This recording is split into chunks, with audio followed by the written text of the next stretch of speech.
Okay, so I have my appointment for next Wednesday, and keep in mind, this is the second or third time I've talked to him.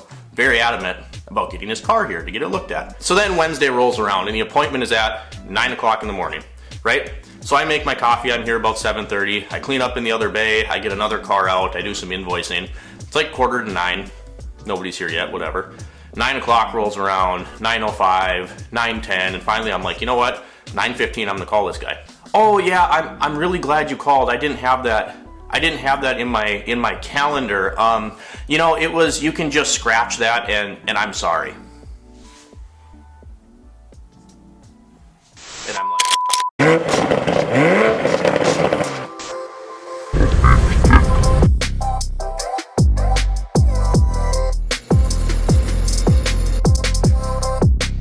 fancy seeing you here. Alright guys, welcome back for another video. The B2000 has joined us. Yeah, so some of you guys have been waiting a long time for this. Last summer we got the wheels redone, we got the Weber carb, we got the intake done, so now it's time to take all our shiny parts, put them on the truck. So we're in here actually working on a video for that. I want to show you one thing, kind of unrelated, and I have to stop doing this.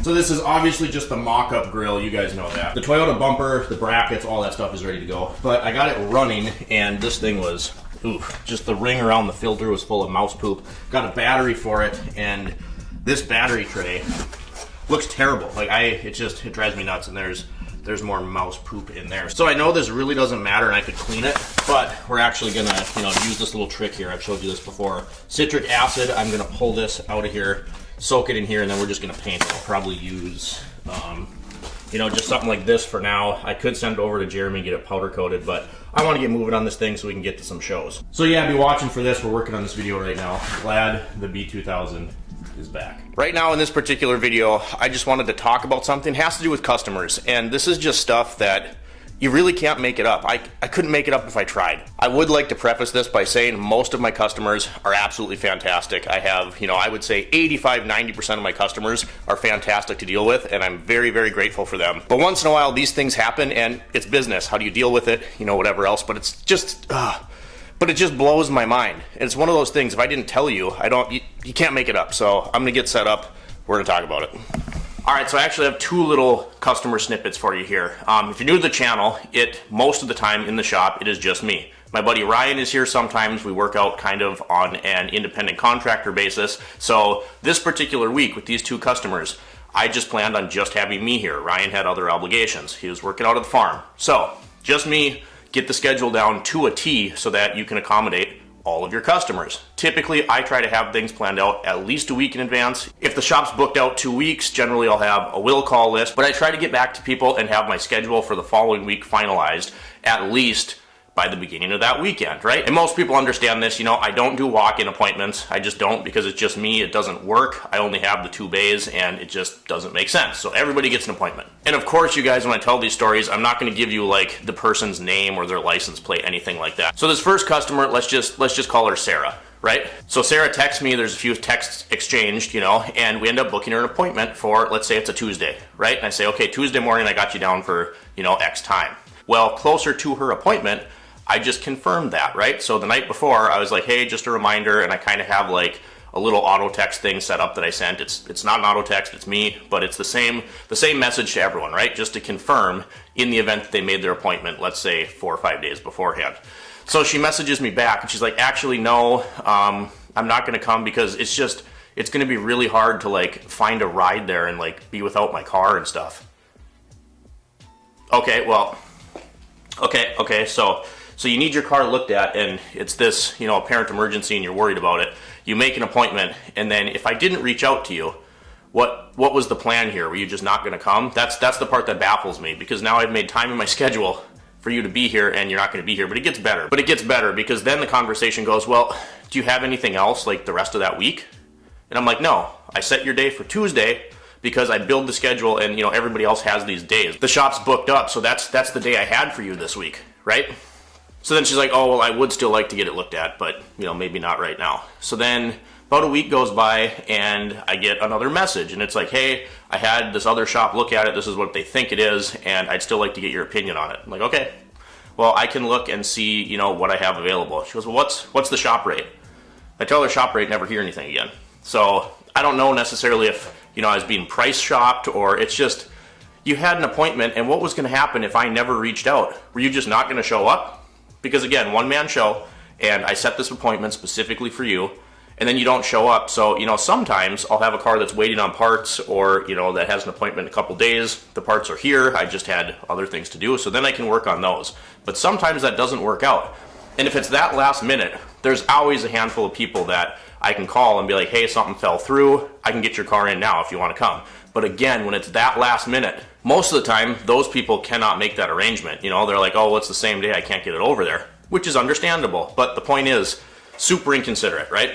So this next one gets even better. All right, so similar scenario here. This one is an older gentleman. I get a phone call. Hey, I was recommended to you by XYZ, and this guy is very adamant that he needs this repair done on his car. He's been to this place, then this guy recommended me, and I think you're the guy for the job. I'm like, okay, cool.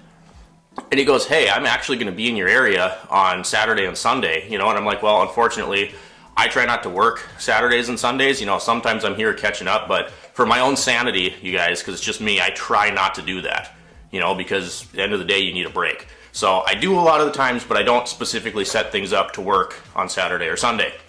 And he's like, oh, I just figured maybe if you were around. I'm like, no, let me look at the schedule, I'll see what I got, and let's call this guy Dale. And a lot of times what I'll tell people, if, you know, I'm talking to him on the phone, I'll say I'm not at my desk right now. If you send me a text with your name, the vehicle, and what you're looking to have done, when I get to my desk at lunch or at the end of the day, whatever, I will let you know what I have available. Just because if I have a text, I can read it, I can actually see, and then I don't forget, versus if you call me, it's gone, right?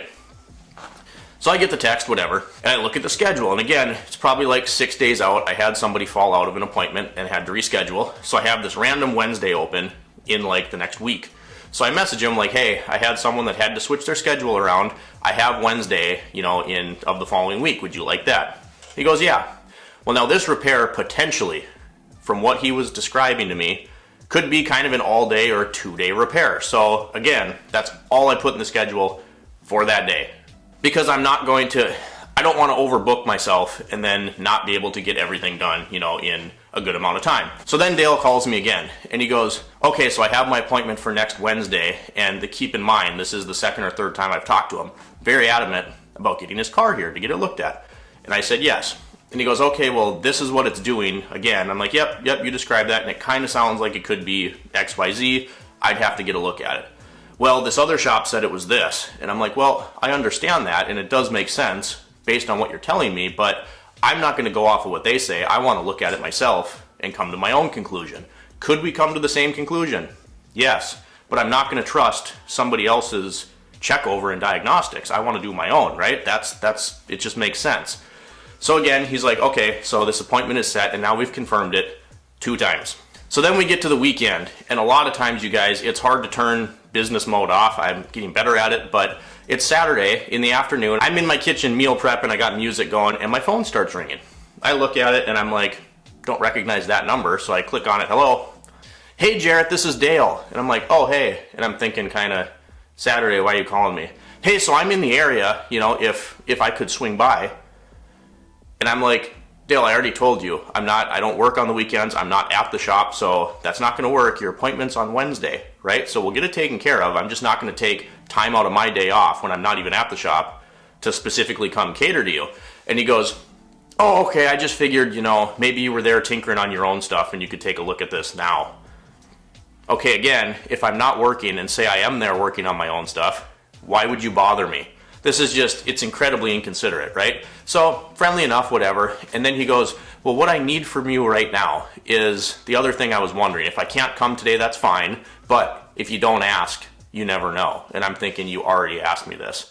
But anyway, I'm like, okay, what's that?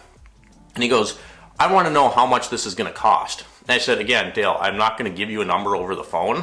I haven't seen the car yet. And if I give you a number when I haven't diagnosed the car, you're like, I don't care if it's subconsciously, you're going to hold me to that number, and maybe it'll be 3 times more than that. I don't know. So I'm not going to give you a price quote over the phone.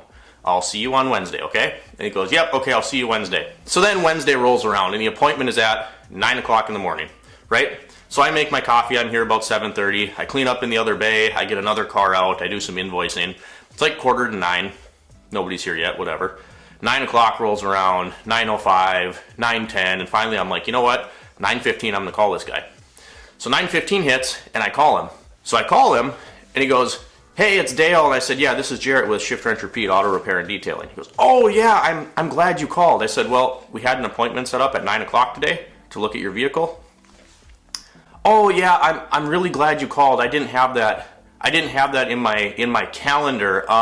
You know, it was, you can just scratch that, and I'm sorry. And I go, okay. And he goes, yeah, it was just going to be, you know, a lot of hassle to get my wife to drive me up there. And any way you scratch it, then I would have been without my car for the day, and she would have had to find a car to drive. And it was just going to be too much of a hassle. So I apologize, but I will not be coming to my appointment. I'm just going to bring this to the dealership that's a little bit closer to me. And at this point, you guys, if I could jump through the phone, like, it's whatever. But you have to maintain, you know, a level of professionalism here. And I'm just dumbfounded. Like, okay, here's somebody that I've talked to 4 times to set this appointment, and was also going to inconvenience me by coming or trying to show up on my day off, which I told him 2 times you're not going to do. All of a sudden, you're just not going to come to your appointment that you had set up and that you were so adamant to get. So I let this like super uncomfortable amount of time go by. I'm just sitting there like, and he goes, yeah, I'm sorry. And I said, okay, well, in the future, you really should let me know this stuff ahead of time. And I just stopped, because silence is uncomfortable. And to be honest, not to sound petty, but I wanted it to be a little uncomfortable. And I said, because you realize what you've done is, the shop is busy. I have lots of customers. I made this spot specifically for you. We confirmed it multiple times, and now you're not here. So not only did I push my other customers' cars back, but I now have nothing to do today because it's last minute, the other customers can't come, and you've wasted my time. And there's just this uncomfortable pause again, and he goes, well, yeah, okay. And I go, good luck, click. This stuff is just, it's unreal. And again, I have a will call list, but this is the day of, you guys. This is the day of this guy's appointment. So you text or call a few of those people, and it's like, I would love to, that'd be great, but I can't get there because it's too last minute. And I always lead those texts or those phone calls with, I understand it's last minute, this is the situation I'm in, you know, this appointment fell through, whatever. And of course, you guys, if you have a legitimate, you know, excuse or something comes up, I had a guy a couple months ago, same thing happened, and he called me from the hospital. He had a blood clot and got rushed to the hospital the day of his appointment, and he's in a hospital bed, and he calls me, he's like, I'm so sorry, I forgot. And I'm like, dude, you know, stuff happens, I get it. Like, it's completely fine. We'll worry about your car later. Just focus on your health. But, you know, my point is, you know, he didn't have to do that, but he called me from the hospital, laying in a hospital bed with potentially a very dangerous condition. And I'm like, I understand that life happens. But in this case, what really gets me is, if I wouldn't have called this guy, what, am I going to sit here all day? And he just wasn't even going to give me the courtesy of letting me know that now he's not going to come to his appointment? Really? And